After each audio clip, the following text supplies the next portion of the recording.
Yo guys, what's up? I gathered all the items in Warcraft 3 and I made a giant list of it. This is my item tier list. Now there's a couple of ways I could do the item tier list for Warcraft 3. I could just rank them by absolute strength, putting the strongest one at the top and the weakest ones below. But that wouldn't be very interesting because of course the level 8 item drops are going to be more powerful than the level 1 item drops. So then I could also just focus on the most cost efficient items. They have to be strong but also cheap, so they're strong for their value. But I could also focus on space efficiency, which again would probably lead us to the absolute strength. I think the only way that it makes sense to do this tier list, to get the best possible tier list for all you guys, is to make sure that I factor in the cost. After all, every item in Warcraft 3 is part of an intricate economy, a gold economy. Because there's many items that you can purchase for a price, and you would only purchase them if you think it's worth the price. Every item can also be sold for 60% of its value. You would only sell them if you think they're not even worth 60% of their value. In your mind, the value of the item is somewhere between 59% to 0%. Makes sense? So that's going to be the metric that I'm going to be using. Any item that you would sell often when you find it is going to be somewhere in tier D. And every item that you would buy pretty much always is going to probably be tier S. While placing the items in the tier list, I'm going to be able to give a little bit of background on what every item does and why I think it's good or bad. Let's get started. First item, Illyria's Flute of Accuracy, offering 7% bonus damage to all ranged units near the caster. This is a mirror of True Shot on the Priestess of the Moon, and this is not good if you have a mostly melee army. Interestingly, it does apply to Blade Master's lightning orb attack when he attacks against air. So how likely are you to sell this? How likely are you to buy this? Well, you'll pretty much never buy it. And I sell it relatively often, though I would keep it with undead and human. I might keep it probably with elf if I'm not going mass bears. Orc sells it. I'd say this is a sell relatively often, and I'm not often happy to see it. The damage isn't even all that much. It's usually worth less than an attack upgrade. So I'm going to put this in tier C. Healing Salve is 100 gold to heal 400 health on 3 different units. This is a non-combat consumable that Orc can buy from the Voodoo Lounge. It is incredibly key. You can barely play the game without this because Orc doesn't have a lot of easy sources of healing. That makes this a very good item, but it is expensive. And it's often the reason not to go for a Blade Master, but instead go for a Farseer. If you're looking to make a lot of high-tech units fast, then Heal Salve is a lot of cost that's going to make you make less Wyverns. This is why Wyvern strategies often are started with a Farseer, not a Blade. So you can save money, not having to buy as many Heal Salves, as Blade being a melee gets hit more. So I'm going to put Heal Salve in tier A. It's indispensable, but it's also quite pricey. Next up, the Belt of Giant Strength +6. This is a permanent item drop that can drop from camps. It shares space with things like Robe of the Magi, +6 intelligence. This is 6 strength, that gives you 150 health. And on strength heroes, it also gives you 6 bonus damage. I'm not usually very excited when I see this item, but I pretty much never sell it. That makes it a tier B for me. Next up, Scourge Bone Chimes. Scourge Bone Chimes gives you Lifesteal on melee units. Nice for hippogriffs and gargoyles, and also nice for grunts, ghouls, footmen, knights, militia, and any melee hero. This is pretty good. I like this on human and orc the most. It's usually not very good on undead, ironically, even though they are, they're the race that has this naturally on Dreadlord, because ghouls usually don't live that long regardless, and abominations aren't that viable. So undead is actually a ranged race despite having this. And Night Elf loves this item with Druids of the Claw. Actually, it's very good with Night Elf as well. So I think this is an item that you almost never sell. You sell it sometimes, and you would maybe almost buy it. I can't put it in S, but I'll put it in tier A. Gives Lifesteal. Pretty damn good. Next up, Book of the Dead. A high-level consumable that drops in 1v1 games. Used to be 4 melee skeletons and 4 ranged skeletons. If you cast it melee, you can actually instant surround someone with it, which is a very strong mechanic that you can use to surround heroes or units. It instantly appears. You can also summon into someone's base to surround their burrow or kill a lot of peons or peasants or acolytes. It was nerfed to 2 skeletons and 3 ranged archers. Still quite good. The reason to sell this is if your opponent has Dispel. That makes it situationally good and not as broken as it used to be. I'm going to put this in tier B. You're generally quite happy to see this. They can tank and damage for you. Next up, Boots of Quel'Thalas. These used to be called Boots of Elvenskin. I wonder if they changed this name because they feel like it's like racist to skin elves. Like, is this like a political decision to change the name? I don't know. Boots of Elvenskin no longer. Now Boots of Quel'Thalas, which I still know what they're made of. I know who lives in Quel'Thalas. Anyway, +6 agility. This item is very nice to get if you have an agility hero like Dark Ranger, Blade Master, Warden, Demon Hunter, but it's not very good to get as undead or human who don't have natural agility heroes. Agility does give armor and attack speed, which is nice, but there are better ways to gain stats. Usually you would prefer another one, but Quel'Thalas can be situationally very good. You would almost never buy it, and you would sometimes sell it. I'll sell this if I have Farseer or Tauren Chieftain, no agility stat. That makes it for me a tier B, but on a Blade Master or Demon Hunter, this is 100% a tier S. So I could put it in A or B. I'm going to put it in B. Next up, Boots of Speed was actually 250 gold. I think they made it a little cheaper. That's the price to purchase it. This used to be a drop from neutral camps. It no longer is. This used to be an integral item to purchase very long time. But Boots of Speed doesn't see as much purchase anymore on Blade Master and Demon. Nonetheless, it is very powerful and this gets purchased quite often. Most of the items that I've put in AB don't get purchased as often. Like, you wouldn't buy Boots of Quel'Thalas or Belt, so it's at least a tier A. It gives a lot of bonus movement speed to a hero. This allows you to escape and to chase things down more. If it was an always buy, I might put it in S, but I think it's a good A. It might almost be an S actually. Mobility on hero is so good. No, I'm gonna put it in tier S. It gets purchased so often. Circlet of Nobility was actually nerfed in a way. It still gives 2 stats to all, and this used to be the best drop of its kind. It was together with Ring of Protection, Gloves of Haste and Claws. Now it's been moved up 1 tier in the permanent item table. Circlet of Nobility has been purchased by every agility hero for so long, and it's only the last few years that everyone realizes just how good it is. Now everybody is buying it. Archmage is buying it, Death Knight is buying it, even heroes that do not excel in natural DPS. Just having all those stats, it's like more than 1 level up, or it's about a level up on most heroes or more in terms of stats. It's so good, I'm gonna put it in tier S. Something that you would never sell and would almost always buy deserves to be an S. Cloak of Shadows was buffed. You can now hide in the daytime as well, which is something the Night Elves can't even do.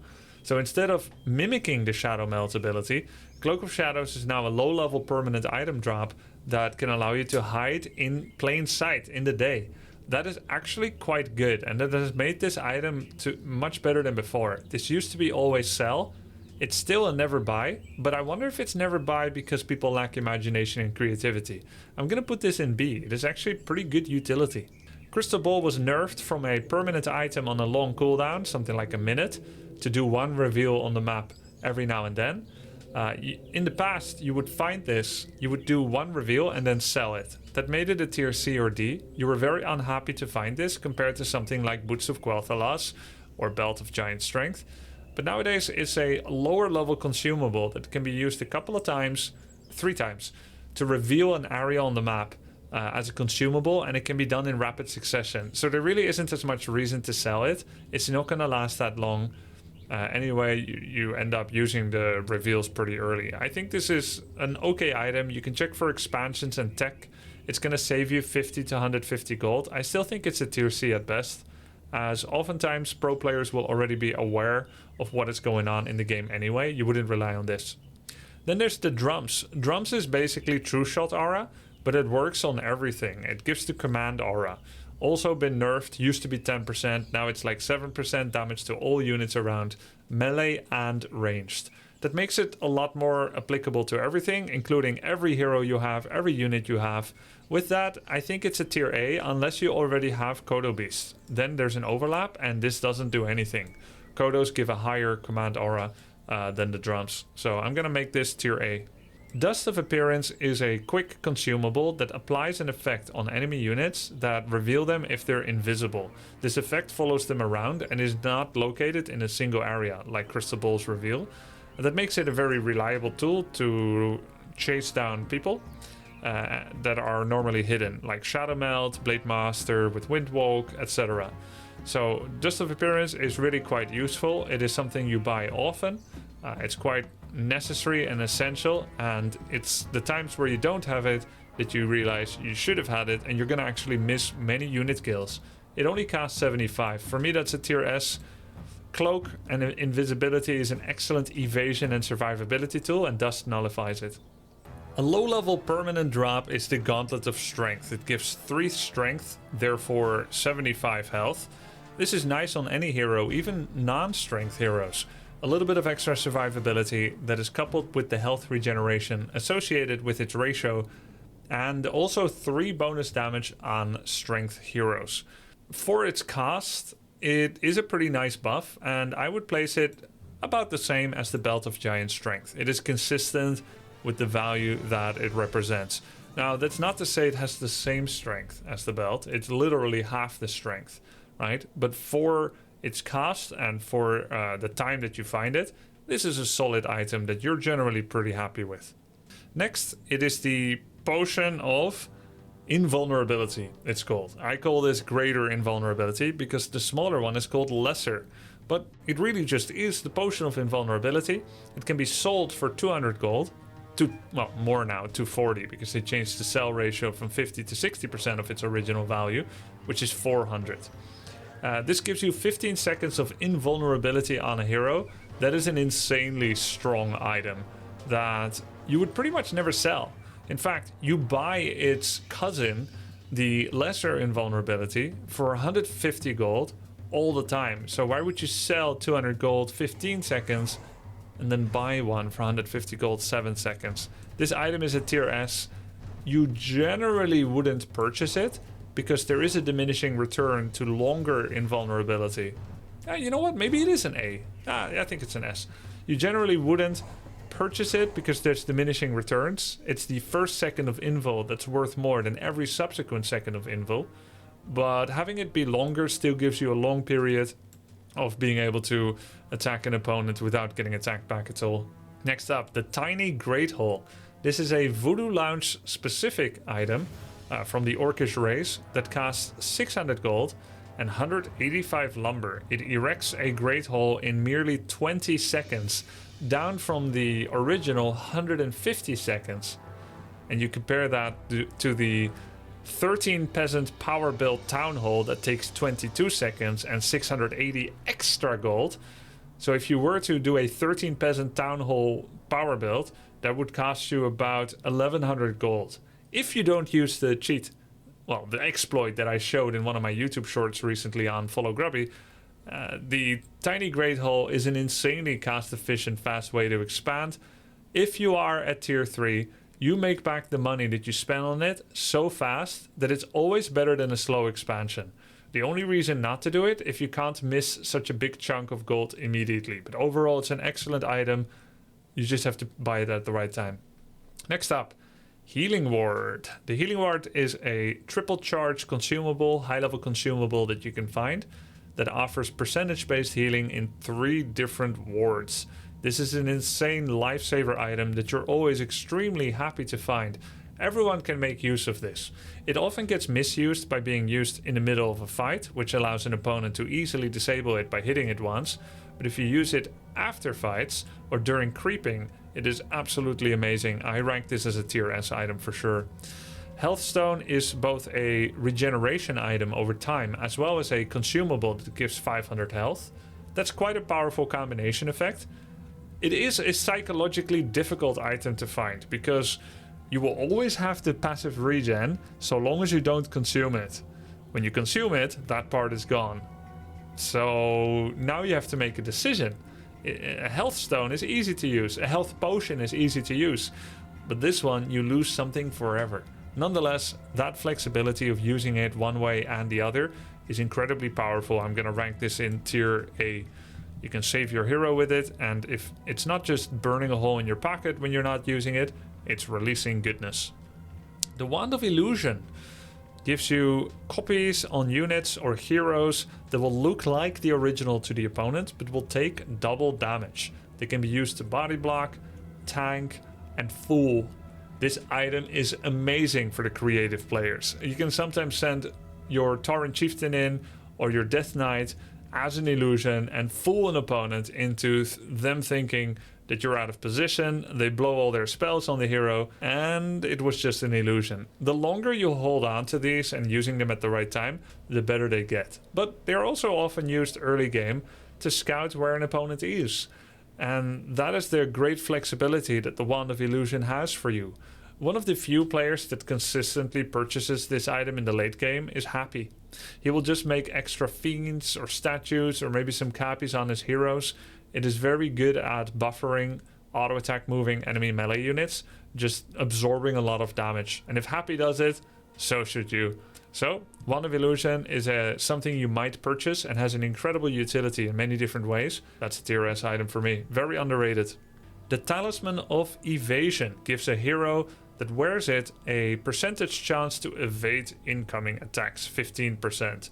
This is very powerful. That effectively immediately raises your effective health, physical health, by 15%, because those attacks will all dodge. They will all be missing. Technically, this is slightly more valuable, relatively speaking, on low armor heroes, because if you already have high armor, then physical damage doesn't hurt you that much anyway.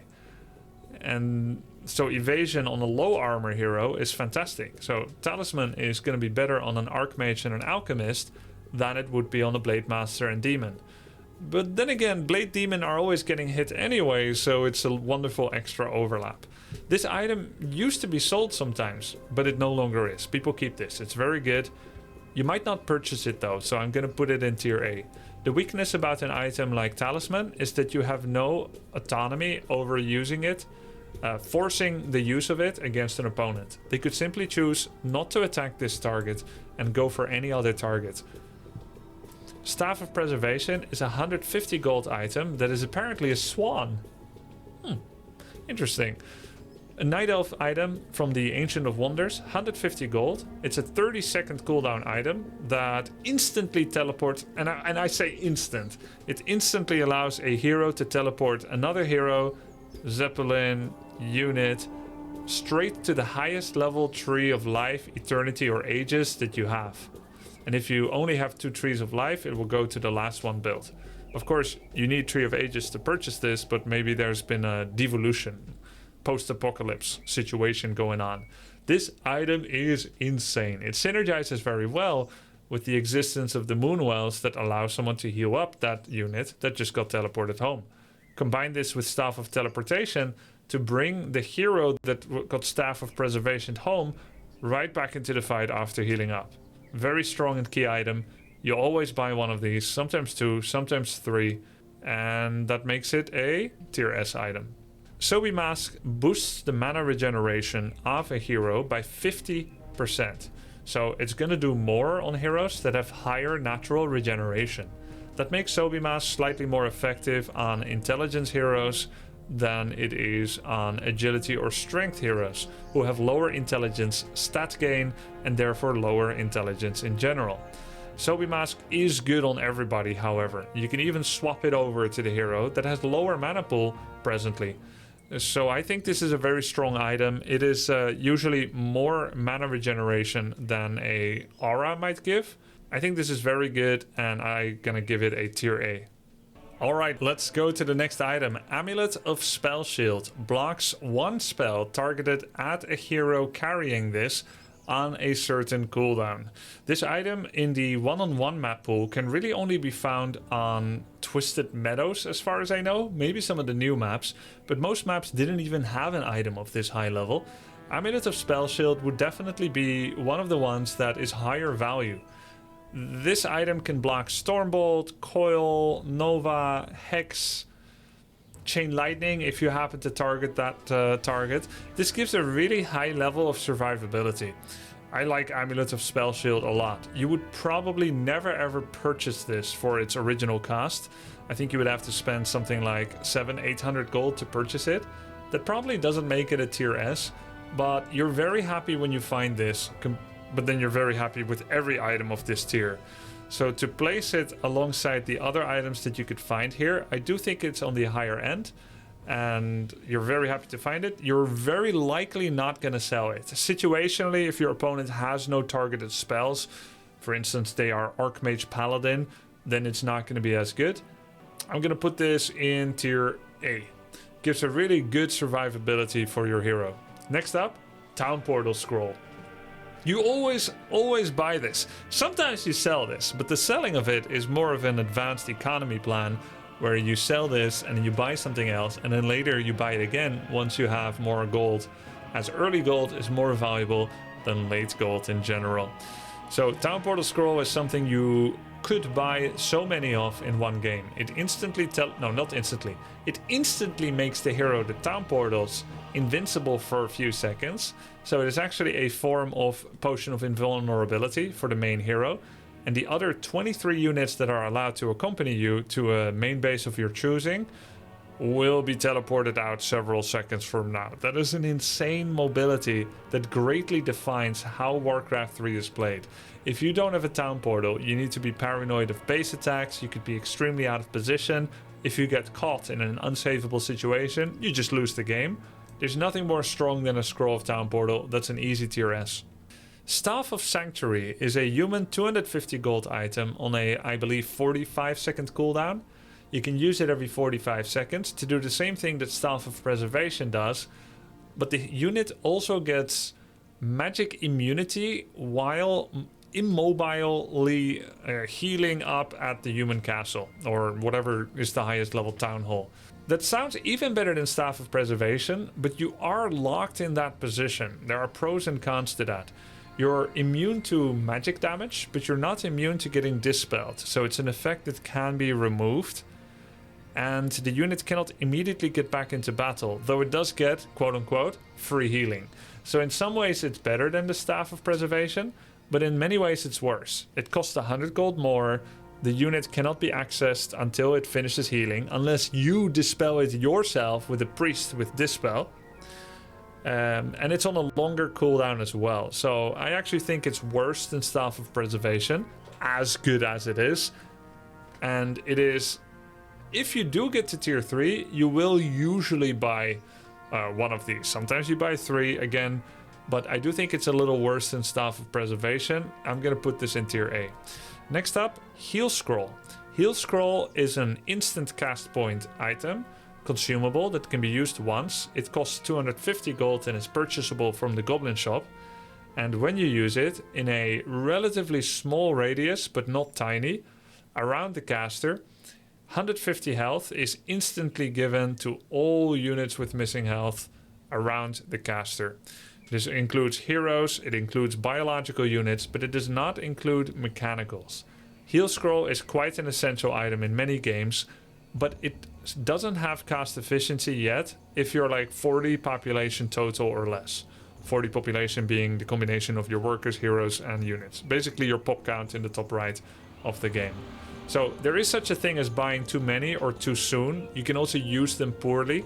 The opponent can also counterplay this by focusing one single unit at a time so that you never get the cast efficiency. I've also seen heal scrolls be used on heroes to save just one single hero that's getting focused at the start of a fight, which makes it 100 gold more expensive than a heal pot, and it also heals 100 health less. So there's definitely some downsides to heal scrolls, but overall this is an incredibly powerful item that you buy very often that is nonetheless still a tier S. It's the bad usage and the bad buying of it that makes heal scroll sometimes worse, but overall it's very strong. And by the way, I am noticing how many I'm putting in tier S. I understand tier lists should be a bell curve, but I don't care. This is my tier list and I think those items all deserve to be there. So let's move on. Wand of Silence. The Wand of Silence, the Staff of Silence, is a shared item together with the Amulet of Spell Shield. So it is a relatively rare drop that you pretty much find on Twisted Meadows, the main base locations with the Troll 6, and not many others. It is a pretty short cooldown, AoE silence, area of effect silence, that shuts down enemy hero ability usage, as well as the units that have spells as well. The effect of silence itself can ironically be dispelled, but that will not be possible if you hit every enemy dispeller with this. So if you cast this on a group of priests, they cannot save themselves. Destroyers are magic immune, so they can always save people from the silence, but it can still give a window to exploit where the opponents cannot use safe abilities like Holy Light and Coil and Hex and Heal Wave. So it's very, very strong. I rate this as a tier S. Or maybe tier A. You probably wouldn't purchase it for 800 gold, but if you find it, you're very, very happy with it. Next up, the Tome of Experience. The Tome of Experience gives 150 experience upon the hero that picks it up. This item is no longer tolerated in professional play. All maps that used to have this, like Echo Isles and Twisted Meadows and Turtle Rock, no longer have it. And this used to share space with +2 agility and +2 strength and the Tome of Knowledge, and the 150 XP it gave was just a lot better than all of those. Technically, if you're level 10, you prefer to get a stat tome than XP because you're already level 10. But that's not going to happen. This gave an insane level of momentum to whoever picked it up, and it was game-winningly strong. It meant a level 3 hero instead of a level 2 much earlier. This is so broken, it's a tier S. That's why it got deleted and removed from the game. This is the Wand of Lightning Shield. It allows you to apply 2, it used to be 3, lightning shields that deal 20 damage per second. Used to be 20 damage per second to AoE targets. I think it got nerfed to 10 damage per second.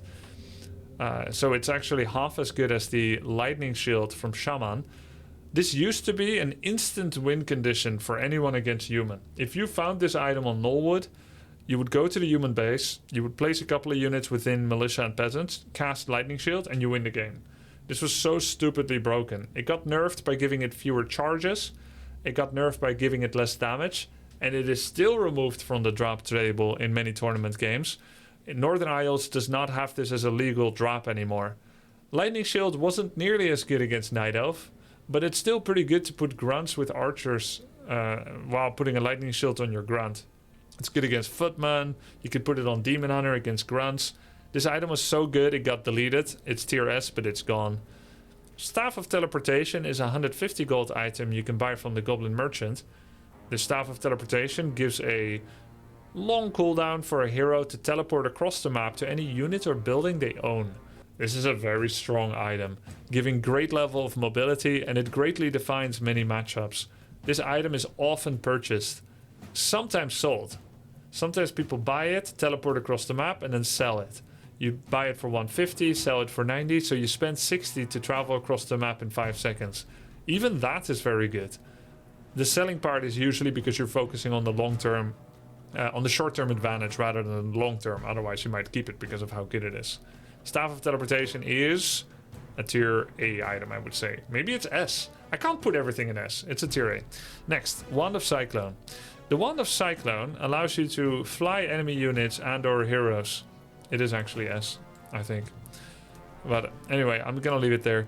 Allowing you to Cyclone used to be 3 times. I think it might be nerfed to 2 times now. You could do a 0 cooldown, triple Cyclone on 3 different units, or you could save the charges and keep disabling 1 enemy hero or unit. This is very strong. You're happy to find this. It shares space with the Health Stone, and I think it's also a tier A. Next up, this tome. What is this tome? I think this is Tome of XP. That's also tier S. This is the Tome of Intelligence. This item represents intelligence, strength, and agility because I couldn't find the green and the red icons. All of these represent small stat gains that you're quite happy to get. I think they're nice. You can't sell them because they're pickup consumables. Back in early Warcraft, you could pick them up and save them for the hero you wanted to go to. These actually get forgotten a lot in pro games because it's not always obvious that they appear under the corpse of the dying creep. They get forgotten more than they should. It's not because they're weak, but it's because people are very busy with multitasking many different things. They get forgotten a lot. And sometimes people are fighting around a tome and they're not even picking it up. But they are good. I think it's a nice solid tier B, all of them together. Ring of Regeneration gives regeneration to the wearer. This is very strong and it allows you to take even trades where you hit them and they hit you early game, while you're going to recover much more cheaply and freely and quickly. And that makes you able to take even bad trades. Otherwise, bad trades become good for you because you're going to get better regeneration. I think this is very strong on many heroes. It's a tier A. Ring of the Archmagi is like a circlet, but it's a higher drop table and it gives 3/3/3. I think that's also a tier A. You wouldn't buy it. Circlet is at the moment undercasted. It is obviously better than Circlet, but you wouldn't buy the Ring of the Archmagi. I think it costs like 400 and Circlet costs 175 to purchase. Rope of the Magi plus 6 intelligence. That's a very nice item to get as an Archmage, Farseer or Lich. All of those will apply a lot of extra damage. If you're curious how much, Rope of the Archmagi gives a level 1 Archmage 3.77 extra DPS. And a level 3 Archmage gets 3.89 extra DPS. It's a total damage increase of 20%. And that's not counting the mana he gets from it and the mana regeneration. That is quite good. Especially the mana is quite good. You may even place this on heroes that are not mana using heroes. I think this is better generally than Belt of Giant Strength, as mana is very valuable in the game. Then you've got the Helm of Valor. 4 strength, 4 agility. For its drop table, I think this is just a tier B. It's quite a good item, but it shares space with game-defining auras like Brilliance Aura, Endurance Aura, and Unholy Aura. And it also shares space with the more impactful Claw to Attack for a Blade Master, or the more useful, in my opinion, the best one is the Strength and Intelligence, getting health and mana. Agility is usually the weakest stat for many heroes, in my opinion. Then you've got the Wand of...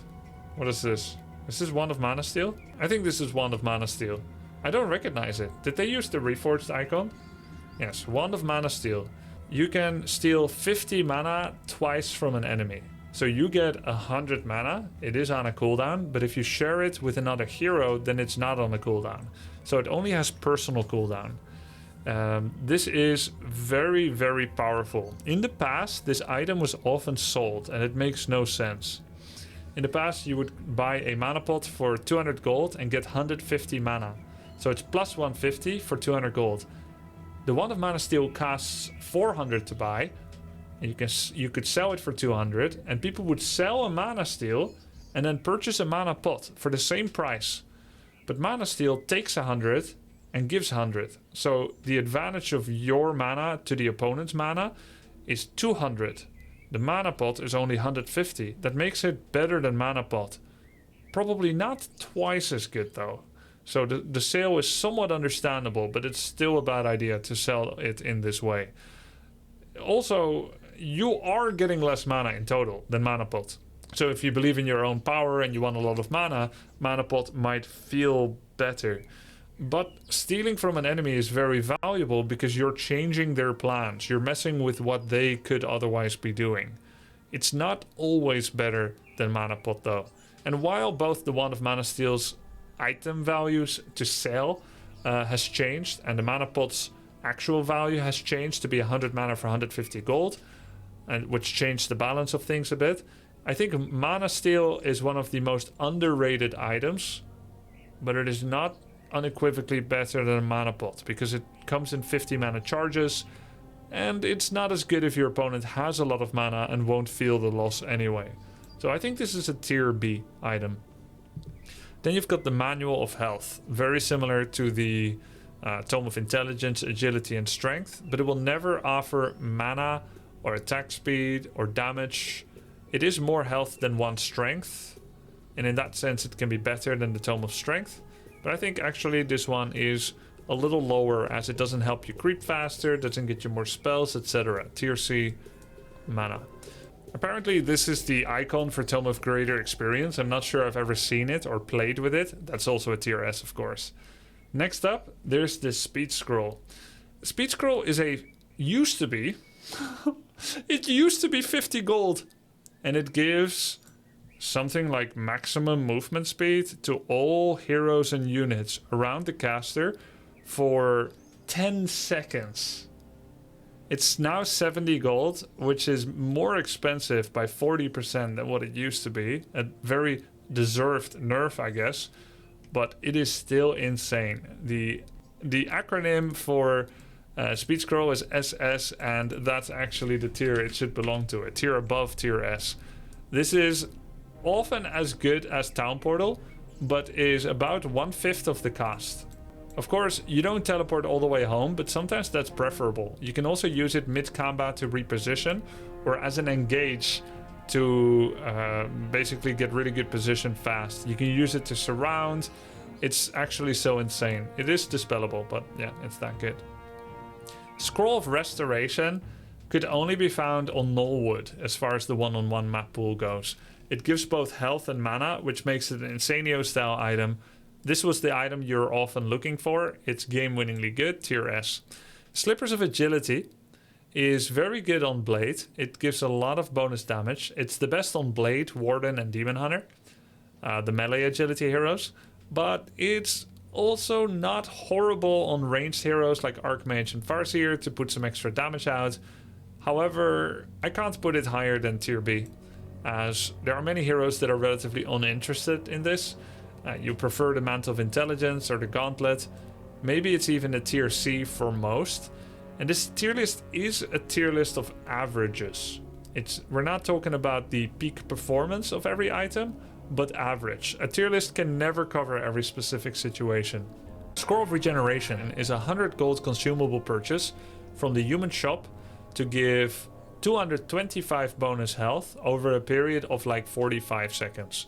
It affects every unit around the caster. This is about half the healing that Heal Salve does on a single target, but Heal Salve has 3 charges, so Heal Salve will heal 1200 health on 3 separate targets, 400 each, for the same price. Scroll of Regeneration could, however, affect 20 units at the same time. That makes it worse at healing heroes, but it makes it better at healing peasants, militia, footmen, rifle caster, etc. 12 griffins can all be healed by this at the same time. You will often feel like it's a little lacking though, and you need the bigger impact heal from Staff of Sanctuary and Holy Light and Priests. But as a tool of sustenance, I think this item is quite good. I don't think it's as good as Heal Salve though. Same price, can affect more targets, but usually in the early game, which is where it matters the most, you would prefer to have Heal Salve because it's really rotten to heal your Archmage with Scroll of Regeneration. Mountie King that's like 200 health will still be half-life after using this. Oh, this is the Tome of Knowledge actually, so that's not a tier S item. I think that's that's half a circlet that you consume upon pickup. I think this one is the best. Better than the Tome of Agility +2, Strength +2, because it always is guaranteed to have value and damage for you. That's a tier A then. This is not the XP. Anti-Magic Potion allows you to be immune to spells, so you cannot get Stormbolted and Hexed, and in fact you can block a Stormbolt that is in mid-air as well. It will have no effect. And also you cannot take any magic damage, nor will Arcane Tower work and burn your mana and deal extra damage. It is quite valuable, but it is a situational pickup. You buy this some of the time to achieve some certain goals, but it's certainly not a reliable tool to definitively win the game because it can be dispelled, and it only lasts for a short period of time, about 10 seconds, 10-15 seconds. So I'm gonna place this in tier B. Next up is the Crown of Kings, the Super Circlet. This item drop is not common on any of the one-on-one map pool, but if you do find it in a map like FFA or 4-on-4, you're generally very happy with this. This is +5/+5/+5, aka worth about 2 to 3 hero levels worth of stats. So while your level 5 Farseer is not suddenly level 7 and does not have access to Earthquake, it did just get a lot of bonus stats that make his stats as if he was level 7. This is very powerful. I think that's a tier S item. Next up, Ring of Superiority. This is the smallest brother of the Crown of Kings. It is half the value of a circlet, and it has 1/5 of the stats of the Crown of Kings. Just like Tome of Knowledge, this is a split of value, +1, +1, +1 to all. It's going to be a tier B. Next up, Scroll of the Beast. This is a 45-second buff on all heroes and units nearby, giving 25% bonus damage. While I have relatively often sold this, because I often seem to find this against Night Elf, and they could just bring a Wisp and detonate a lot of it, and if you find this late, then people have Dispel already.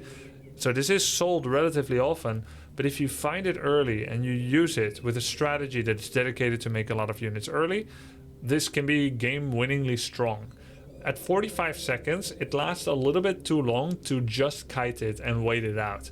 So sometimes you have a really close situation, they cast this, 25% damage is insane, and it will be a game winner. I'm gonna rate this tier A, sell sometimes, buy sometimes, but often quite strong.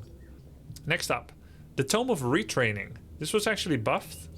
It used to cost 300 gold, now it's like 200 gold, and that makes it very easy to use actually. Kind of like the Orb of Regret in Path of Exile.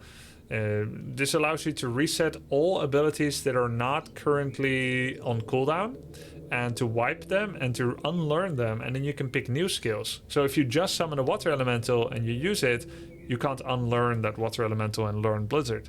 But if you wait, you're patient, you use it at the right time, you can reskill and go for another route. This is usually not used by undead, but it is used by orcs and humans quite a bit. Orcs may reskill their Shadow Hunter, going for Hex Heal instead of Snake's Heal, or they may go for Snake Heal instead of Hex Heal.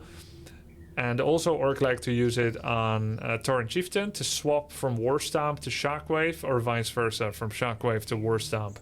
So at 200 gold, this is actually really, really cheap, and I think it's a tier A for sure.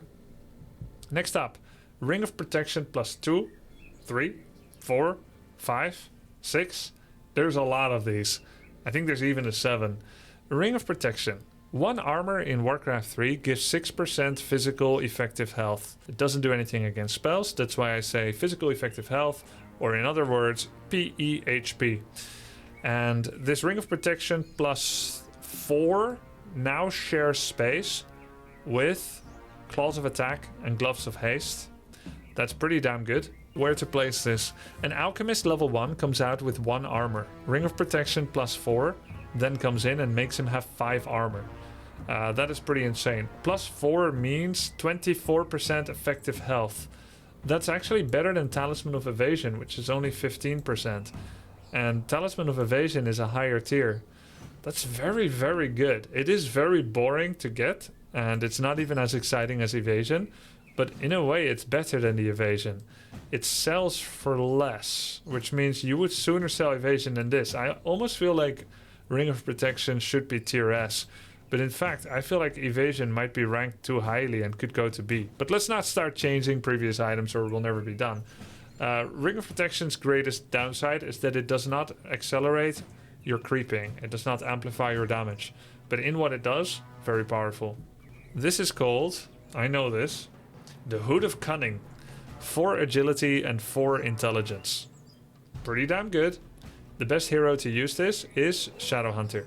He gets mana, which is what he wants, and he gets a bit of damage, which is nice for him, as he is an agility hero. Every other agility hero does not care as much about, well, let's put it this way. Demon and Blade, the best agility damage users, do not care about the intelligence on this thing. The Warden is probably the best user of this item in the entire game. Then the Shadow Hunter, and also the Lich, who has a really good basic attack speed, loves the agility for his attack amp, and is using the intelligence also for his attack amp. So I would say the best user of this is Warden, then Lich, then Shadow, then Firelord, then Dark Ranger, something like that, then Demon and Blade. that is a pretty small set of heroes across the entire roster. And generally, I feel like this item is slightly worse than the alternatives you can find. I think this is a tier C, but it's a tier A or S on Warden. Next up, you've got the Unholy Doom Horn of Unholiness. No, I don't think that's the name. Well, let me try again. Legion Doomhorn. There we go. It's the Legion Doomhorn, the Death Knight aura. Health, regeneration, and movement speed. I believe this was nerfed a little bit, alongside with all the other movement speed aura items, etc. But it's still really good. This is the only item in the game that can give you natural regeneration on your mechanical units, like flying machines, siege engines, demolishers. It's pretty cool. And the Death Knight can always do this, but other races cannot. So getting the undead aura like this is quite good for your mech. It is also just general goodness on your entire army. It is very good with Orc if you have Spirit Link, because Spirit Link forces damage spread even against the best focus firing players. And that means that you are suddenly using 15 units worth of regeneration instead of 2 units worth of regeneration. So in a way, Unholy Aura amplifies the resource of your health regeneration on units from 1 unit to 15 if you have Spirit Link. And that is insane. This item is a top tier item except if you're undead. Even after the nerfs, I love to see this more than almost anything. Next up, Scroll of Protection is a 150 gold item that gives 2 armor to all. That makes it the same as a unit armor upgrade on normal units, but you don't get to keep it. And 1 armor upgrade is usually also 150 gold, or a little bit less, but also costs some lumber, and this one doesn't. But this one is dispellable and only lasts 45 seconds. The good thing about this is you only buy this when you need it. You buy this in addition to the armor upgrades you already have to get even more physical effective health points. Or you buy this because you can instantly buy it and use it, and you have to wait 60 seconds for an armor upgrade. And this is already there, so that's pretty cool. The also cool thing is that this affects all units, including those that may not get affected by that type of armor upgrade. So a Hippogriff doesn't have the same armor upgrade as an archer. So that's pretty cool. They both are benefiting. And it affects heroes, which normally do not get armor upgrades. So basically your entire army gets protection. And that's the best way I like to get armor, because if I give armor to some of my units, you may focus fire the ones that don't have armor, and then I don't get any value, except by modifying your choice of who to focus fire. But if everybody gets armor, well, I'm definitely getting value out of this. So I really like Scroll of Protection. It's what I buy when I can't afford Heal Scroll, but I still want to have something for my group of units. Because it's dispellable, it's not as guaranteed value as Heal Scroll, and I think because it's only 2 armor, 12 effective health, and it's limited in its time, I think this is a tier B item. Next up, Scout Tower. Actually, Ivory Tower. This item was nerfed. It used to cost 30/20, now it costs 40/20. There used to be a stock of 3, now there's a stock of 2.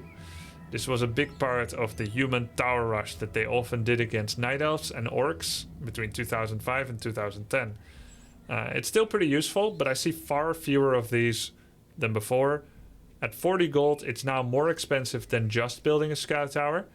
And the only advantage is you don't need to use a peasant for it. But gold is a higher valuable resource than lumber, and so humans are often not spending this anymore, as they'll just pull a lumber peasant to build a scout tower instead, which is still pretty fast. I think now it's a tier B unit. Next up, Spell Bracers. The wording on this was changed a couple of years ago to accurately reflect what it does. Spell Bracers used to be written, reduces all magic damage by 33%, which led me to believe it worked both on Stormbolt as well as Chimera attack. It worked on Druids of the Talon damage as well as Entangle and Starfall. But actually, all it does is reduce spell damage. It does not work on Talons and Chimera and Walkers and Witch Doctors and so on. And so I always kept this thing against Druids of the Talon, Mass, but it doesn't do anything. It only worked against Mana Burn. It doesn't even work against Thunderhawk damage, which is damage of magic that came from a spell from the Beastmaster. Doesn't work against that. That makes this situationally good at best, only against undead or maybe Stormbolt from human. It's probably not even worth holding on to this for a Chain Lightning. It is very good in some fringe situations, but overall this is an instant sell. Next up, the Ancient Django of Endurance. This is the TC aura, a weaker version of it, just like this is the weaker version of Unholy aura, giving movement speed and attack speed. Just like the Unholy aura, this is a very good stat. You could argue about whether health regen for all your units around you is better, or attack speed. In my opinion, health regen is better. Attack speed only works while you're creeping and fighting creeps, or while you're attacking buildings, or while you're in a fight. But regeneration always works. Because it's always on, it's always giving its value. Even if attack speed was better, this is likely to get more value over the course of a game. So they both give movement speed, but I think Unholy is actually a little better than Endurance. The attack speed that one player gets could be offset with the regen that the opponent gets. And while attack speed might be higher in output, because it always works, yeah, I think that's the decider for it. Nonetheless, they're both tier S. It doesn't always work if you're full life. That's true. Next up, Potion of Clarity. For 70 gold, you get 100 mana, which is half the price of a mana pot at 150. That also gives you 100 mana. Half price, same mana. That's a pretty good deal. Only problem is it's a slow release of mana, and it's cancelable by taking damage or being ensnared by a raider. So it's not as reliable in battles or even while creeping, especially while creeping against poison creeps that make it a hobby to attack every unit once until they're poisoned. So you can't always use this, but overall this is an incredibly cast efficient way to top yourself up, and that makes it a tier A item for me. Potion of Invisibility, 100 gold, purchased from the Goblin Merchant, gives a long period of invisibility to the hero that consumes it. You'll see this for Tauren Chieftain to get in position to get the perfect War Stamp, or for Mountain King. Actually no, they're just gonna use invis from sorceresses. That'd be a bit of a waste. Maybe if they don't have sorceresses, you might buy this. Usually this is purchased together with Dust of Appearance at the shop to deny the Dust of Appearance stock in order to make a getaway from a shop. You see, if you're almost dying and you rush to a Goblin Merchant, you could buy a Potion of Lesser Invulnerability, you could buy a Town Portal, you could buy a Staff of Teleportation, or you could buy an Invis together with a Dust. Those are the 4 major ways of getting away. Oh, 5th one, Boots of Speed. So there's 5 ways to save yourself. If you get to a shop, you're low and you're being hunted. And Invis Dust is definitely the coolest way to get away. Plus you get to stay near and maybe do things again. That's 175 gold and the dust can be sold. That makes it cheaper than Invulnerable and Staff of Teleport. Initially more expensive, but you can recoup some of the cost by selling dust. So it's pretty cool overall. Of course you don't get to keep the Staff of Teleport or Boots of Speed or whatnot. I think this is a situational item. You don't see this being used every game. I think it's a tier C overall. It has really good edge case uses, but it's definitely not uncounterable, it's not repeatable, it's not something you always get. The Lion Horn of Stormwind gives 1.5 armor to all units and heroes around. That makes it a 75% value of the level 1 Paladin ability, the Aura level 1, that gives 2 armor to all around. This used to give exactly level 1, now it's a little weaker, but at 1.5 armor, that's still something like 10.5 or 11% effective health, maybe like 10% effective health to all units around. That is incredibly powerful, and it works on every unit and every hero that's around. This is one of my favorite mid-tier aura items to get. I think it's actually better than Scourge Bone Chimes. I think it's better than Drums. I think it's better than True Shot aura. I like to see this every time. It's always going to get value because it affects everything. I would like to put this in tier S, but instead I will classify it as the best A item. Next up, Mana Potion. Mana Stone actually. The health stone and the mana stone are the same tier item and have a similar effect. The mana stone is a regeneration of mana, and when you use it, it's a large consumption of mana that you suddenly get added to your mana pool. I think this one is even better than the health stone. I think it's the best one you can find. Non-stop mana regen until you suddenly consume it. Tier S.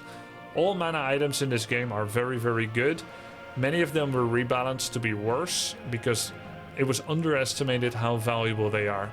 On that note, we also get to the +3 stat item, Mantle of Intelligence, that I think is better than its brother, Gauntlets, and its sister, Slippers. So I think Mantle is the best one in that drop. Adding bonus damage on many of the summonable heroes that you start with, like Farseer or Archmage, and also adding extra mana and mana regen. Next up, you get Mask of Death. Mask of Death gives 50% lifesteal to the heroes that use this. I think this only works on melee heroes. Yeah, maybe it works on ranged as well. The last time I used this item in a real competitive game was in 2003. It was a Reign of Chaos item on Plunder Isles from the level 10 dragon. It is an orb effect. It works on ranged as well. It actually makes how your ranged projectile against air looks like different. This item does not give you anti-air attack, and it should not entirely work with orbs, but you actually get a funny little icon that is especially coded for Mask of Death when you do have an Orb of Lightning and the Mask of Death. It's like this little black icon that flies towards. Anyway, this item is easily a tier S. You find this and on a Blade Master, even a Mountain King. It's really, really good. Actually, I think it's not a tier S. Yes, it is. Yes, it is. It's a tier S. This item is insane. Next up, Mechanical Critter. For 50 gold, the human can purchase something that looks like a critter. There's a couple of problems. Mechanical Critter is 50 gold and it can become a scout. But sometimes it's a dog, which is very fast. But sometimes it's like a frog or a sheep, which is very slow. So they get an RNG result out of it. It depends on the map and it depends on, many things. On RNG basically. And so it could be really, really slow or it could be fast. And it has 5 health. It doesn't draw automatic aggro from an opponent. But what is true is that if an opponent right-clicks a real neutral critter, they move towards it. But if they right-click an actual mechanical critter, it is used as an attack command. So if you're ever seeing critters against human, you should kill them on sight because they could be spies. But you can check if they actually were by just right-clicking it. And if it does not issue an attack, then it wasn't real. It wasn't a real mechanical. Well, it was real. It was not a real mechanical. This does not get used often. It's pretty cool with Mass Teleport and Staff of Teleportation. You can check for expansions, but high-level players will kill every critter they find against humans. And so I think this is... it's actually a tier D item. I think this is the first tier D. You don't often use this. Next up, you've got the Medallion of Courage. This is my favorite hybrid item. It gives 4 strength and 4 intelligence. That makes it better, in my opinion, than the Hood of Cunning and the Helm of Valor, which is in B, Cunning in C. This one is in tier A for me. Giving health and mana is the best things you can get. Next up, Moonstone. 50 gold, make it night, allowing you to leverage Ultra Vision as a Night Elf player. You buy this from the Night Elf shop. You can make it night, which occludes enemy vision. If you have Ultra Vision, you still have better vision. You also get better regen at night. Also, your Moonwells start regenerating. The Moonstone is usually used when a Night Elf is in base. They buy it from the Ancient of Wonders and instantly use it. Because of that, I get information that the Night Elf is at home. This is a very big reveal. You could counterplay this if you were smart, but they're Night Elf players, so they pretty much just use it the moment they buy it. You could save this and use it for camouflage during a fight. You could use it knowing that people generally assume you're at the base when you're not at the base, to let them think you're at the base, but you're not at the base. But because of the way it gets used right now, I feel like this is almost a nerf for the Night Elf because it gives free information about where they are. Then again, I shouldn't place an item just because of its common use scenario. Nonetheless, like, based on its common use scenario, I think this is a D. Like, it's better not to use it than to use it. The little bit of regen you get from it is not worth the reveal, hey, I'm at home and I spent 50 gold on this. But because it has the potential to be better if you use it smarter, I think it's a tier C. Or maybe it's the best D, not the worst C. No, you know what? It's somewhere C or D. I need more Ds, so I'll put it over here. It's better than Critter, but I think it's worse than these for its cost even. Next up, Rod of Necromancy. I think it's the best D, yeah. Rod of Necromancy is a 150 gold item that summons 8 skeletons, 2 at a time, on a cooldown. This is a hero-bound cooldown, which means you can pass it over to another undead hero to use another cooldown again. And then you can give it to your third hero and can use it. These skeletons have 180 health. They have more damage than a ghoul. And they give 12 XP when they get killed, which is not a lot. It's the smallest summon XP of any summon that gets killed. This is an insanely strong item that you buy several of every game. It's a lot of damage and tanking and scouting. I think it could be a tier S or it could be an A. You buy several. I think it's actually comparable to Healing Salve in that it completely makes or breaks your early game. Yeah. But I wouldn't call it... I mean, it's really hard to place such an essential item on any higher. It's like something you buy from your own shop. You can't play the game without it. That makes it actually a tier S. Yeah, I think it is a tier S. Infernal Stone.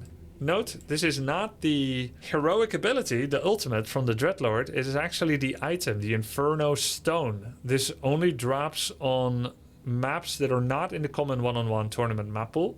Because of this, I can't really take this item seriously. This is not part of normal games, but it is part of FFA and 4-on-4, which is also normal if you like FFA and 4-on-4. And I like FFA and 4-on-4. Inferno Stone is incredibly powerful. This is a tier S ultimate ability, and that makes the item easy tier S as well. It's a stun that summons a magic immune, high health, area of effect, aura damaging unit with 1600 health and chaos damage. Yeah, that's pretty damn good. This is the Sacrificial Dagger. It's a newfangled item in the Tomb of Relics for Undead. 125 gold, 2 charges, and it gives an effect weaker than Scroll of Regeneration, but you can do it twice. But you need to sacrifice a unit. Generally, that's going to be a Rod of Necromancy. I think this fills a nice niche in early game healing for Undead that was sometimes lacking for them as they relied on Coil to heal things, which means Death Knight could not easily heal, except from passive effects like Unholy Aura and Blight. There were no statues yet, so tier 1 healing, sometimes this item is key, but it's usually not used at maximum effect to heal like 7 fiends or 10 ghouls. It's usually used to heal 1 or 2 units and 1 or 2 heroes, mostly 1 hero. That makes it somewhat expensive, but still better than the alternative of not using it at all. So I feel like it's kind of a tier C item that nonetheless fills an important niche. It's not very cost efficient. They could only dream of having something like Heal Salve. You still end up using it quite a bit to save your hero. But because you need to also sacrifice a unit, you lose a little bit of tanking or scouting ability.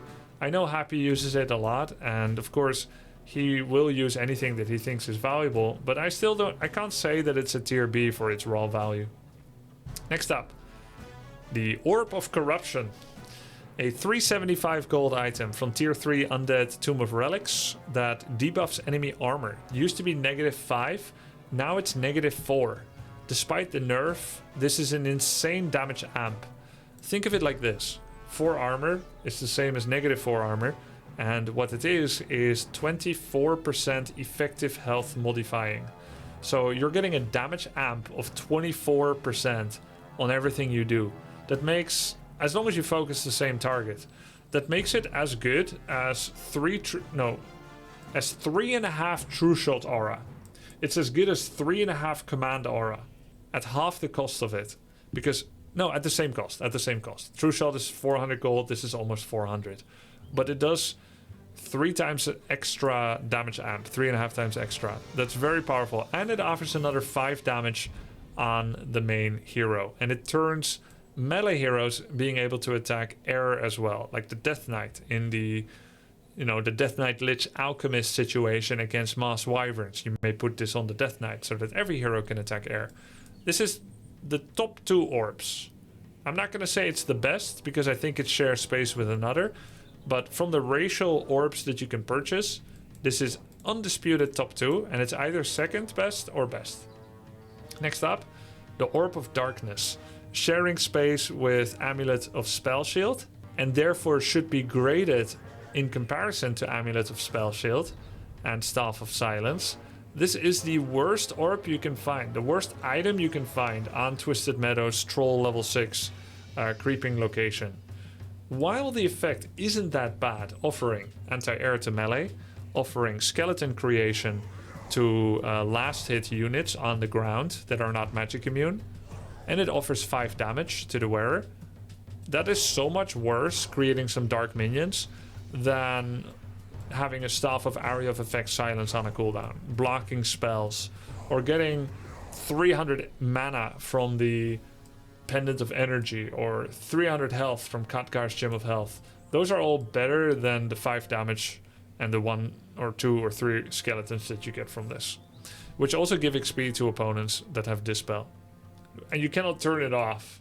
This is a tier D item in my opinion. I sell this relatively often when I find it. Orb of Fire is the human item.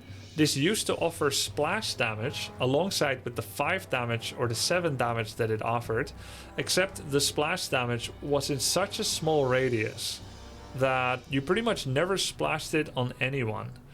And you couldn't even splash it on melee units. It pretty much only splashed Mountain King or Archmage anti-air attack against extremely clustered gargoyles or something like that. The splash was such a joke that the effect was pretty much just not there. You could just ignore it. It didn't do anything.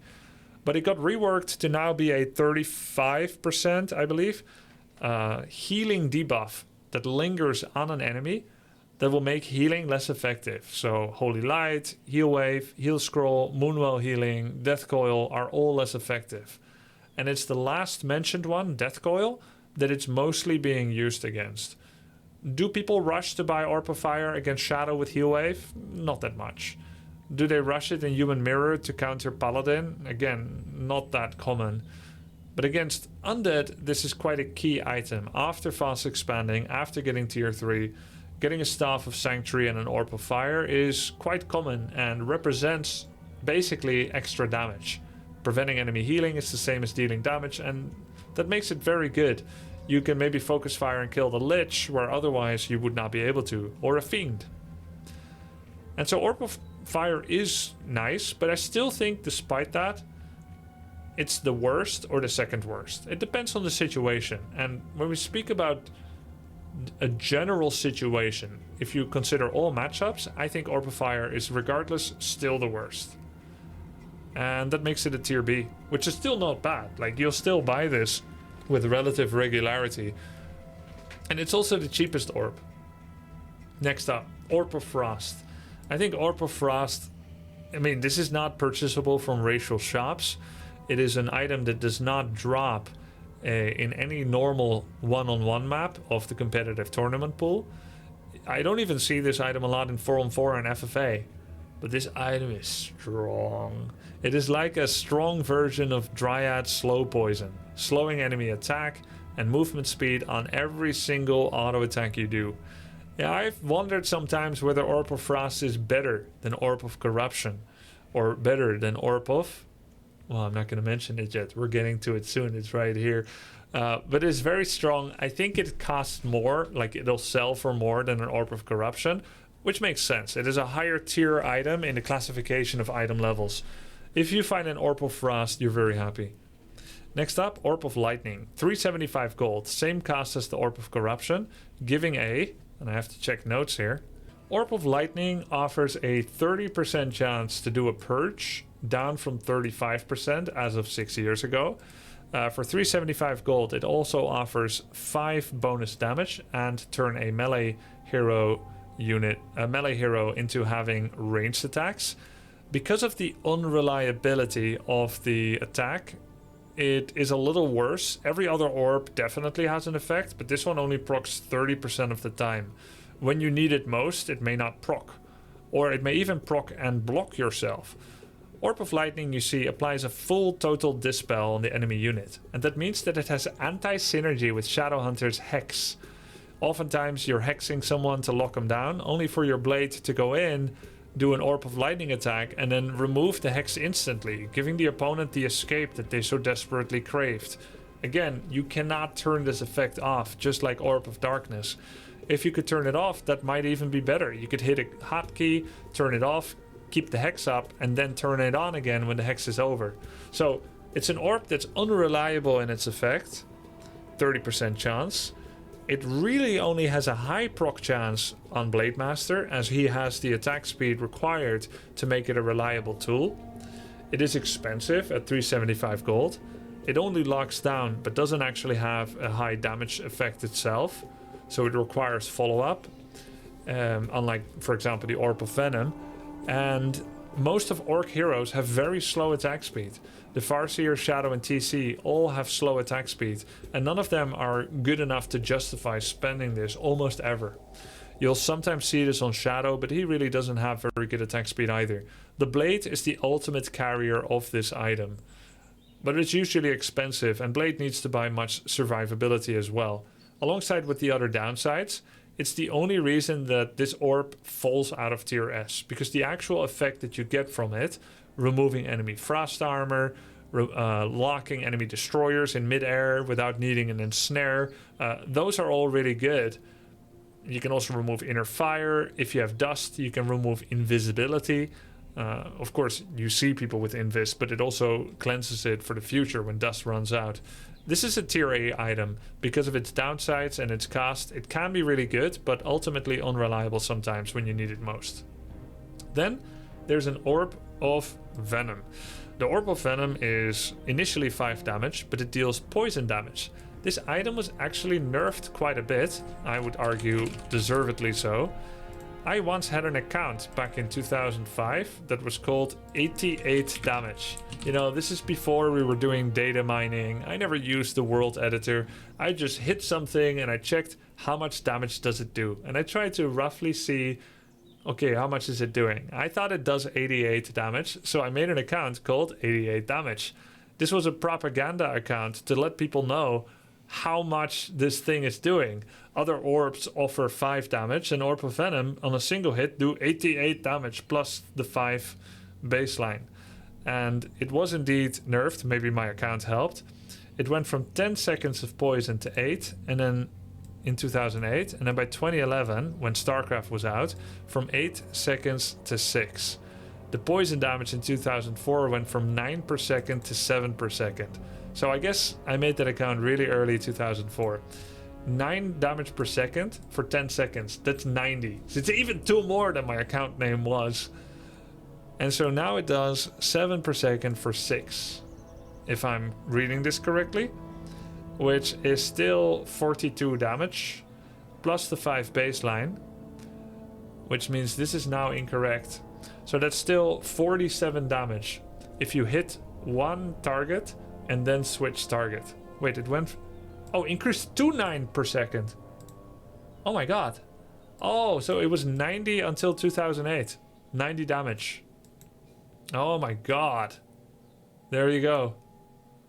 So it was 90 damage, then it became 72.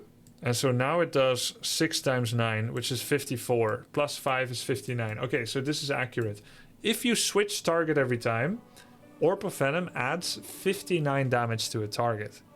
And if you have 2, one on your keeper, one on your priestess, that's 118 if they keep switching target. That is a lot of damage to send and forget, but it does force you to micro and split it.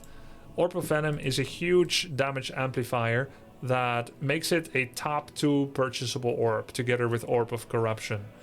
Better than Lightning and better than Orb of Fire. This is a huge damage amp, and it's as good as your micro is. Next up, Pendant of Energy. Actually, I need a break. Oh, my throat. How many items are there left? Okay, not many. Oh!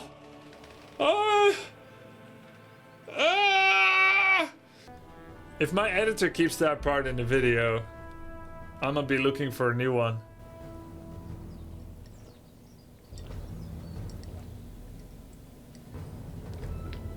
Pendant of Energy gives 150 bonus mana to the hero that finds it. This is the best in slot item you can get from its drop table. That's a tier S. Mana is very powerful. Pendant of Mana is the equivalent of it at the higher drop table that shares space with Amulet of Spell Shield. Also giving 300 mana, double that of the energy. Again, this is one of the best things you can find there. I think it's incredibly powerful. It's a tier S for me. Periapt of Vitality is the health equivalent of Pendant of Energy, 150 health. This one is actually purchasable in the Goblin Merchant, and the Pendant of Energy is not. That's suspicious. I guess they knew even back then that mana is more valuable than health. Nonetheless, nobody pretty much buys the Vitality, though sometimes people do buy the Pendant of Energy from the marketplace. So that tells you enough about players' preferences. The Periapt of Vitality gets sold quite often. I also think it's a tier C name, Periapt. Whoever uses that word, Periapt. Periapt. I've always found it a very strange word. I don't even know what a Periapt is. So it gives you some health, 150, which is nice, but the thing about bonus health like this that doesn't come from strength, it doesn't give regen, unlike bonus health from strength. So it is definitely a little worse than Belt of Giant Strength. It's also from a lower drop table, so that makes sense. But overall, yeah, I'm not super excited to find this item. I think it's the worst one you can find from that drop table in general. Doesn't help you creep. Next up. The Pendant of Health. The same thing as the Vitality, but giving 300 health, sharing space with the Pendant of Mana. Funnily enough, I like this one quite a bit more. I feel like that late in the game, when it drops, it's better than the early drop of the Vitality. And I don't know if that totally makes sense, but in a way, the time during which you can find that item, I feel like 300 health goes a lot longer way. You've got more armor by that time, heroes are more important by that time, they take longer to revive, they're more costly. So surprisingly, Khadgar's Gem of Health it's called, yes. Surprisingly, I'm gonna rate this higher than its half-size brother. At tier B or A? I'm gonna put it in tier B. Next up, Khadgar's Pipe of Brilliance, giving mana regeneration to all heroes and units nearby. The only way to give mana regeneration, or indeed to give extra mana to Orcish casters. Human can give Brilliance and Siphon. Night Elf can heal Night Elf unit casters with the Moonwell. An Obsidian Statue can give mana to Undead casters. The only way Orcish casters ever go up in mana is a Fountain of Mana or the Pipe. That makes this a best in slot item for Orc. It's obviously not very good for Human because they already have Archmage likely. But for Undead, who loves Coil Novaing and silencing with mana, and this item even gives mana to Obsidian Statues, which has this whole vicious, no, the opposite of vicious, virtuous circle or cycle for Undead's regeneration of health and mana.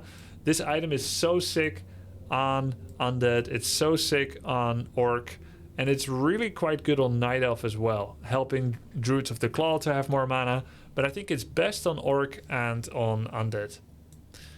But it's tier S on everybody that doesn't already have Brilliance. The Potion of Greater Mana shares space with Scroll of the Beast, Wand of Mana Steal, Greater Healing Potion, among other things. And I think it's one of the best ones you can find. This was nerfed. I think it used to give 300 mana, now it gives 250 mana. This is generally the one that Orc is happiest to find. Undead loves to find this. Occasionally Scroll of the Beast is better. But I think in most scenarios, the mana potion, the greater mana potion, is the best thing that you can find. Is it a tier S? I like to think so, yes. I think it is. For the level 3 consumable drop table, yeah, I think that's a tier S. And don't give me that bell curve stuff. Tier S is beautiful and all of these deserve it. Next up, mana potion. This is a purchasable. Nowadays costs 150 mana, 150 gold to give 100 mana instantly upon consumption.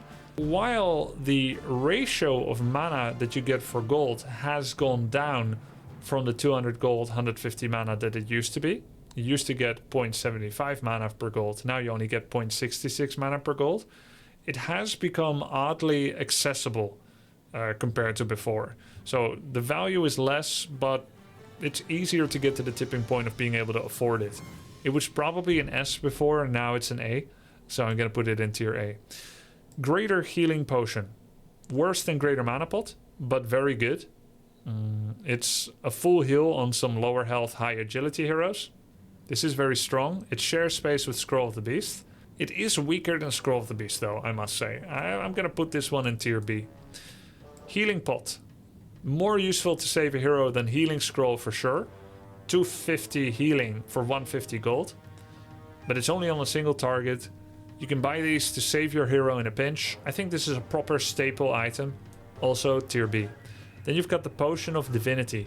Only findable on the level 9 Granite Golem on Twisted Meadows in most one-on-one maps. Not part of the drop table in one-on-one, but you can find this in bigger format games. 25 seconds of invulnerability. That makes it the biggest invulnerability. That makes it technically better than lesser invulnerability and normal invulnerability. But there is a drop-off point of value. After some time, there's not going to be anyone left to even hit you.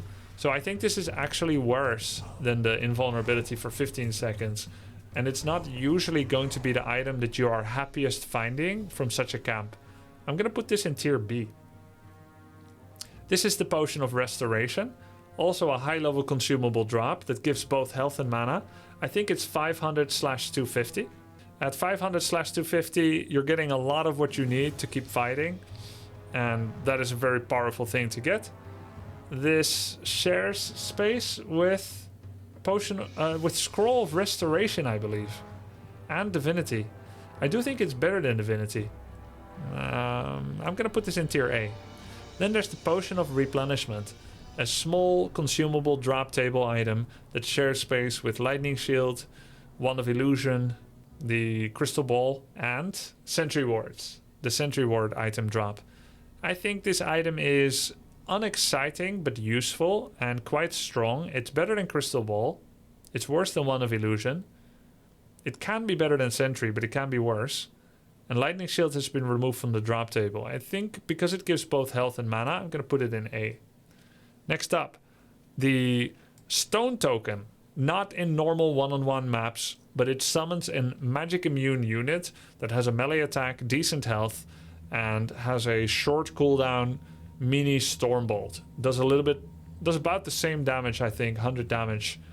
Same as Stormbolt level 1. And it does a stun that's probably shorter than Stormbolt, I would say. I think it's maybe a second or 3/4 of a second. Stormbolt is like 30 seconds or something.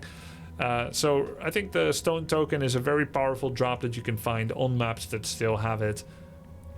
It's a hero killing machine because you can layer it with your own crowd control. That's tier S.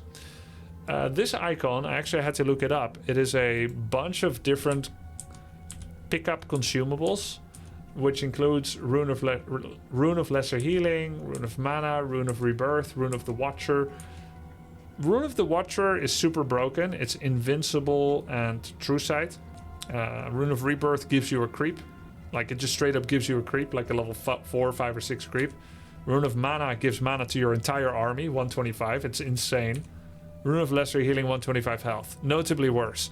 But altogether, encapsulating the value of all of those together, those are all super broken things to find.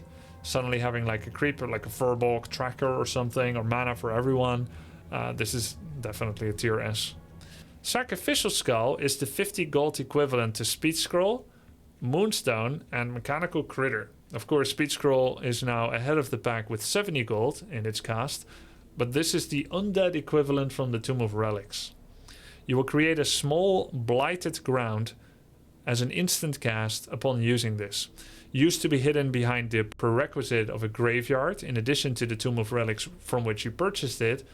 The graveyard prerequisite has been removed. This is now a key item in enabling an early Nerubian tower before your expansion gold mine even comes up.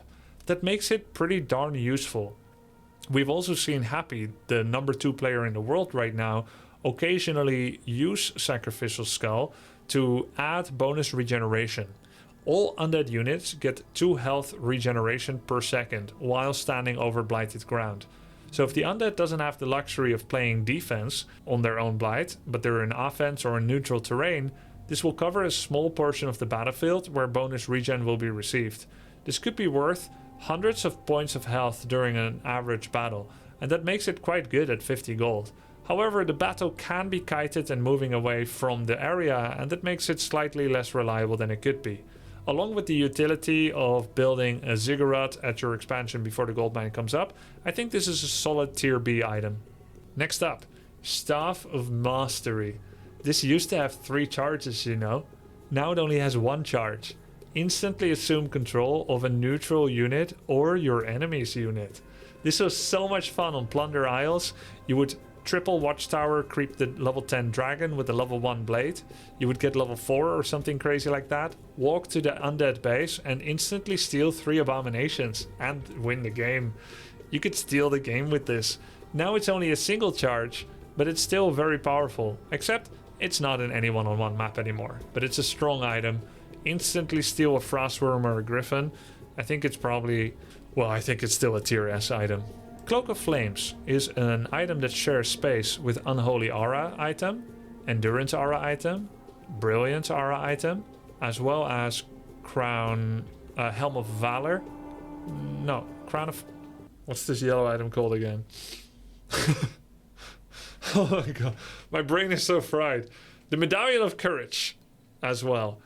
Cloak of Flames offers 10 damage per second to the wearer to all units around itself, and it does not stack with Immolation from the Demon Hunter, who is the source of that type of power normally. Cloak of Flames is quite strong, but it requires a hero to be inside enemy units, to be sharing space with enemy units. This could be very powerful. One of the best implementations of this is on a Tauren Chieftain who can War Stamp everyone around them. It's great on Mountain King, who can Thunderclap everyone around them and slow them. Overall, this item is quite good, but it's worse than many of the other things you can find. I find this item better than most stat items, but it's worse than the auras. It's tier A. Next up, the collar, the Iron Collar, I think it's called. It summons a Fellhound, which is a chaos damage 750 Fellhound that can mana burn enemies for 50. It's pretty good. The Spiked Collar, yes. This is a very good doggo that can burn enemy mana. I think this is a tier A item, but it's no longer part of one-on-one maps. The Sentry Ward is nerfed. It used to be 10 minutes maybe, then it was nerfed to 5. Now it's 3 minutes. And it went from 3 charges, if it ever was, to 2 charges. So 2 charges, 3 minutes, does not offer the insane levels of map control that it used to, but that's still true sight, and that's still valuable early game information that can greatly affect the outcome of the game. It shares space with Wand of Illusion and with Potion of Replenishment. I'm gonna rate this in tier A. It might even be S, but I feel like Illusion has a greater versatility than Sentry. And pre-nerf Sentry was maybe the best, but now I think Illusion is better. Next up is the... does anyone know what this is called? Let me see. This is called the Idol of the Wild. Nope, it's called the... this is called the Amulet of the Wild. Of course, this is an amulet, not an idol. You can see by the claw. This is a... I think he's actually holding the amulet in the palm of his hand. Anyway, this is Amulet of the Wild, and it summons a Furbolg Warrior who lasts 3 minutes, and the Furbolg Warrior is normally worth 480 gold and 120 lumber, and he is 6 population, 1100 health, 4 heavy armor, and he has Command Aura, which gives 10% damage amp, and he also has a War Stamp at a 300 range that does 25 damage and stuns for 2 seconds on heroes or 3 on units. This item is insanely strong. I do believe it's a dispellable summon, But what it does is insane. It is tier S, but it's not on normal one-on-one maps. It's only for large multiplayer games.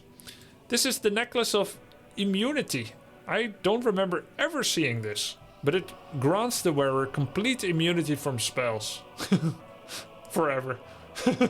It's so crazy. But luckily and thankfully, I've never ever seen this in any of my games. Maybe it's a campaign item or a custom map item. This is correctly left out of the game for being too strong. But the reason Warcraft is such a rich game is that it does exist. It can be used. But it was recognized that this is for casual players only, not suitable for competitive games. This is the Scroll of Resurrection. Revive 6 units permanently back to life.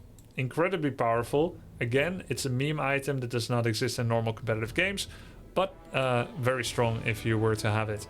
Scroll of Animate Dead is notably worse, does the same thing as Resurrection, but also works on enemy units. You will revive the enemy units to fight for you. It will select the 6 most eligible corpses to summon and fight for you, including creeps, enemy units, and your own. But it's temporary. They will not keep fighting for you. It has less staying power than Resurrection. In a way it's better, but it doesn't stay. They will unsummon after like 45 seconds. So it can be better as it summons more eligible corpses, but those corpses cannot use abilities. So if you were to revive 6 priests of your own, those could inner fire and heal again. But if you animate dead 6 of your enemy priests, well, they're just burning people with the holy light or the unholy light.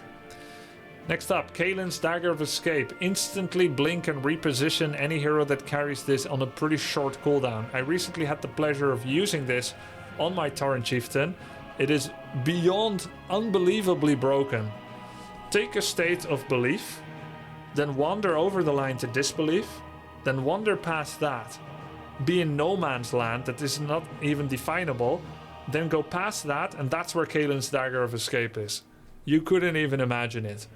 We have 4 trillion universes in the universe.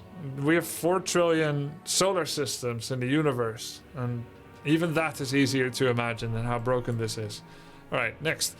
Red Drake Egg summons a red dragon that just flies and just deals damage. Something like 27 piercing damage, has like 800 health or something. It flies. It's pretty cool.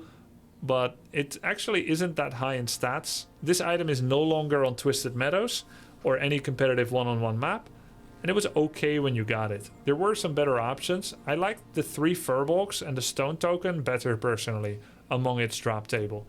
It is pretty good though because it flies and you could literally get this at tier 1 like 4 minutes, 3 minutes into the game. Humans got this 2 minute 30 into the game. Night Elves could get this 2 minute 45 seconds into the game. That's when your hero is like not even level 2 yet, the enemy hero. They were, but you would still be level 1 Blade Master, and then suddenly they have a flying dragon. It's like, okay, I can't even hit that. I've got 1 grunt. So yeah, it was kind of broken, but like overall, I think Rock Golem is even better. This is, as everyone with a brain should know, called the Engraved Scale. It's called the Lizard guy. This is the Engraved Scale, which summons a blue dragon spawn overseer to fight for you with 1000 health, evasion, devotion aura, and breath of frost. The only thing it doesn't come with is a mobile jacuzzi with a jukebox. It's pretty insane, very, very, very strong, but again, not a normal one-on-one map item that you can find. It's tier S, it's broken. Okay, next, Goblin Landmines. This is actually, alongside with the immunity necklace, one thing I never remember playing with. Everything else I've played with. And in fact, I probably played this in the Rexar campaign, the immunity necklace, but the landmines literally were in the game for such a short period of time that I didn't even begin playing Warcraft 3 yet. It was StarCraft 1, so I have never played with it. Maybe once later in a custom map.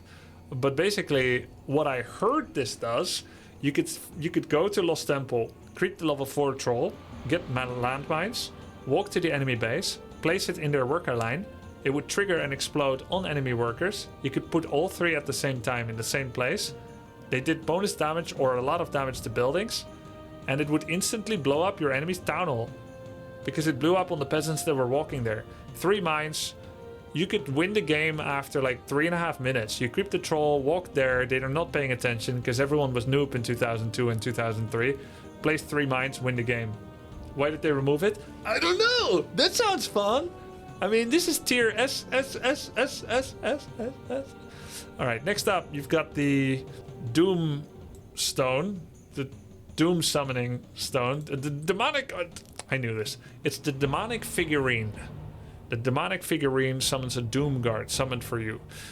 I must also make a correction. I recently said that Dooms from the Pit Lord are dispellable. This was a misinformation, and I'm using the 2-hour mark of this video to correct a misinformation from a video I made a month ago, so that no one can find this and no one actually thinks I could even make mistakes.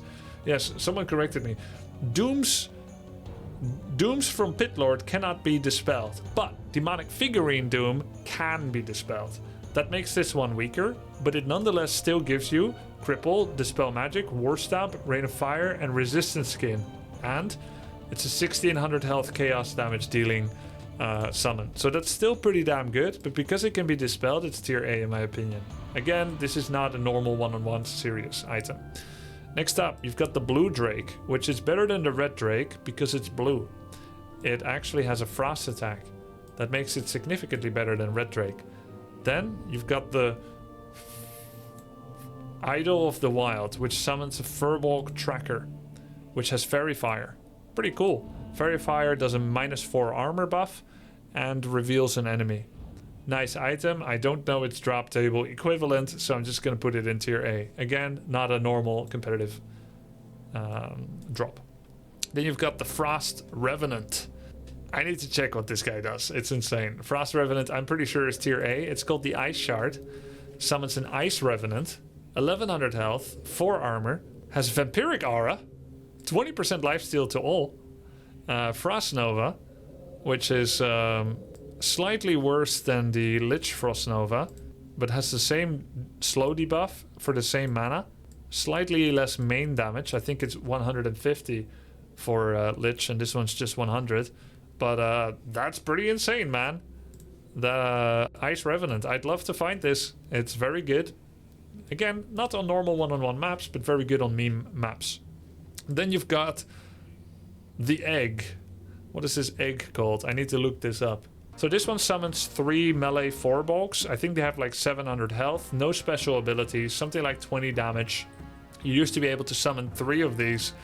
It shares item drop space with the Rock Golem token and the Red Drake, but not the Blue Drake. Blue Drake was a different drop, or at least was removed from the drop table for Twisted Meadows. This was quite nice. These ones do not heal. This is a lower level Furbolg that has no special abilities. The fact that you could summon 3 instantly and do surrounds, body blocks, their high movement speed, their decent tankiness and decent damage, I think made them a tier A item. Beastmaster, Mass Hunters players would creep these on early Twisted, get this and win the game with it.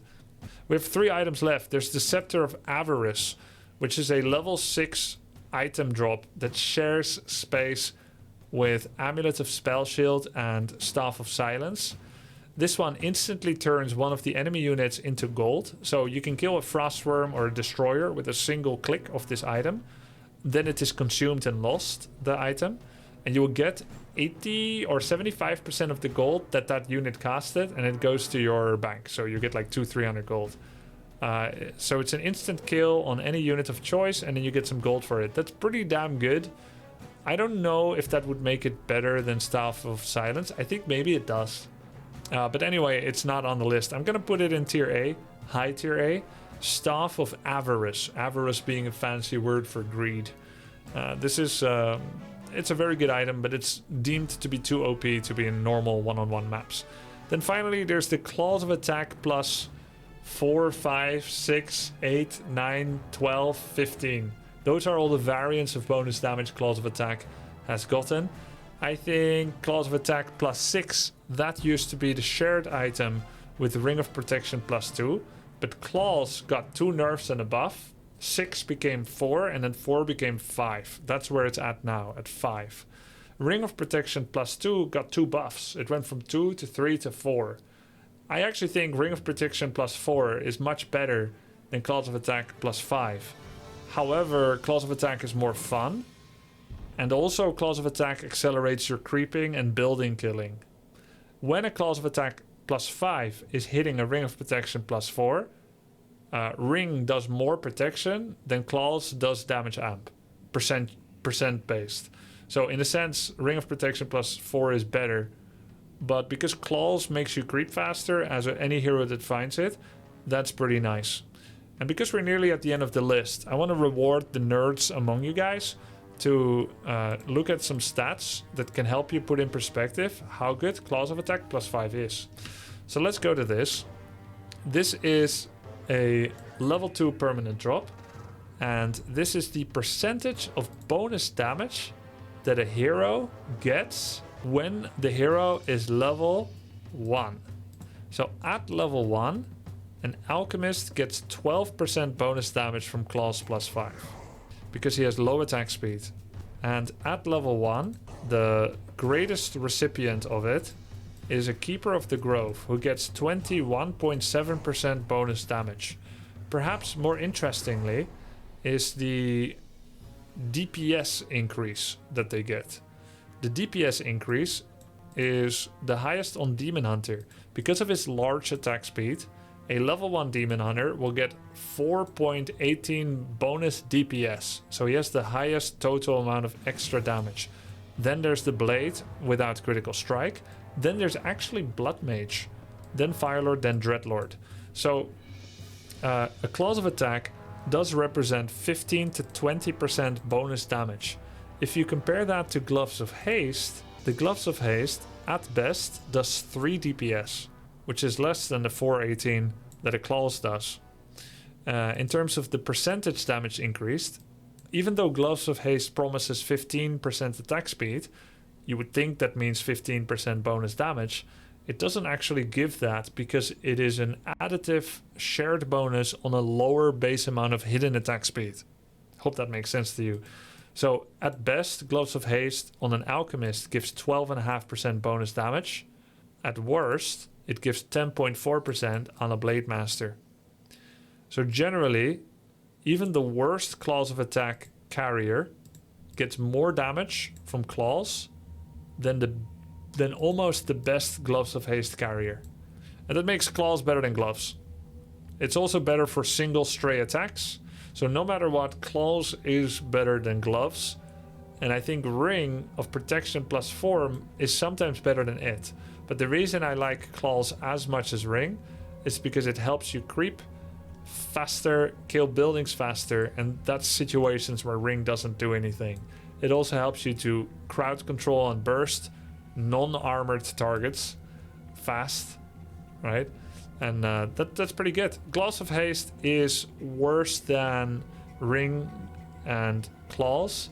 I think I also made a mistake earlier when I said that Ring of Superiority shares space with Slippers. I think that's not true. I think Ring of Superiority is the new replacement item for Circlet and therefore shares space with Ring of Protection, Gloves of Haste, and Claws of Attack. I would rather have a Ring of Superiority than a Gloves of Haste. I would rather have anything than a Gloves of Haste. But even Gloves isn't that bad. Like, I sell Gloves sometimes on Farseer Shadow TC. Is it worth selling? Glove damage amp is 10 to 12%. The DPS it offers is 1.5 to 3. So on a Shadow Hunter, a Claws gives 3.07 DPS. And a Gloves on a Shadow gives 1.64. A Claws is almost twice as good as a Gloves. Yeah, I think the Gloves of Haste is tier C for sure. Now, when the heroes are higher level, we should look at this too, since we're at the end of the video and we're nerding anyway. If the heroes are level 5, a Claws of Attack +5 gives 9.2% damage on an Alchemist and 16.1% damage on a Firelord and 16.1 on a Shadow Hunter. And a Gloves of Haste, so it's 16% at best, 9% at worst. 9 to 16. A Gloves is 9.5 to 11.7.